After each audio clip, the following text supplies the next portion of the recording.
Hello बच्चों, let's read the question. Question says the mass of cell culture at the time t 1 by m of t equal to 3 upon 1 plus 4 e raised to minus. Find limit t tends to minus infinite m of t and limit t tends to m of t. Second हमें find करना है dm by dt and the third is c. Find the maximum rate of growth of m and also the value of t at approaches occur. तो solve करते हैं बच्चों question को. इस question के लिए जो की कॉन्सेप्ट है वो देख लेते हैं. कॉन्सेप्ट की कॉन्सेप्ट हमारे पास यहाँ पे क्या है कि अगर कोई फंक्शन एफ ऑफ एक्स है, a function a function f of x define for x belongs to a to b and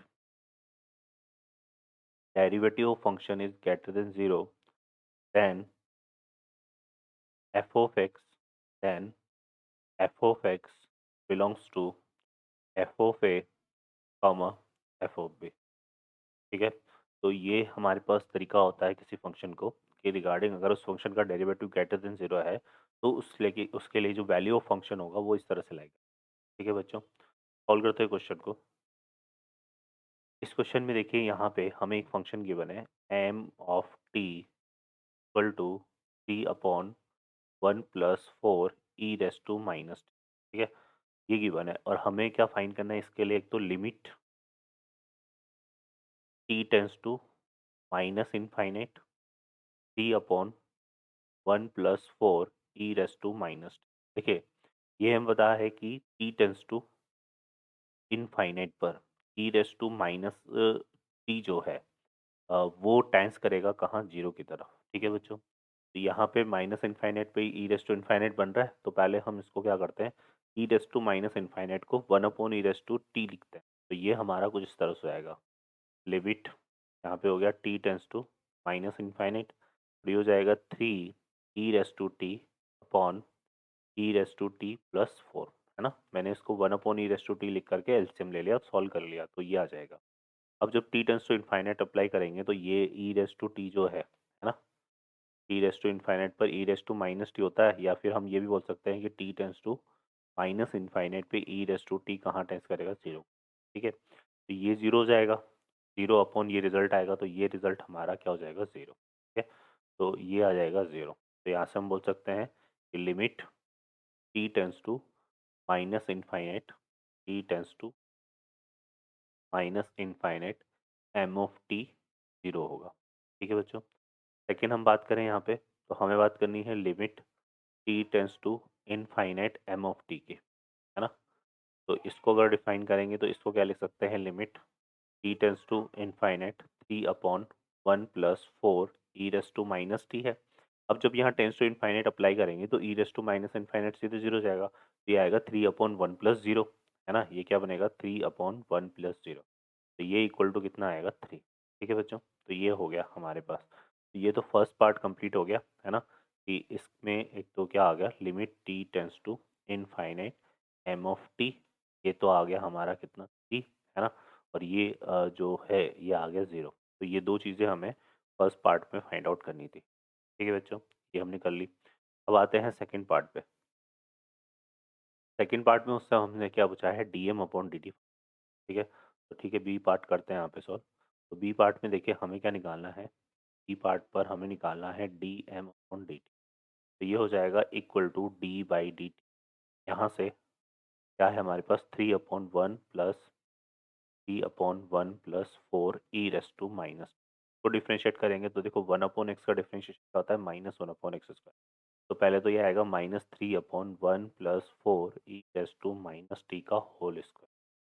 ठीक है बच्चों, अब हम जो है यहाँ पर बात करेंगे तो अब इस डिनोमिनेट इसका भी होगा 1 + 4 e raise to minus t का, तो 1 का तो जीरो हो जाएगा और 4 e raise to minus t का कितना जाएगा, -4 e raise to minus T.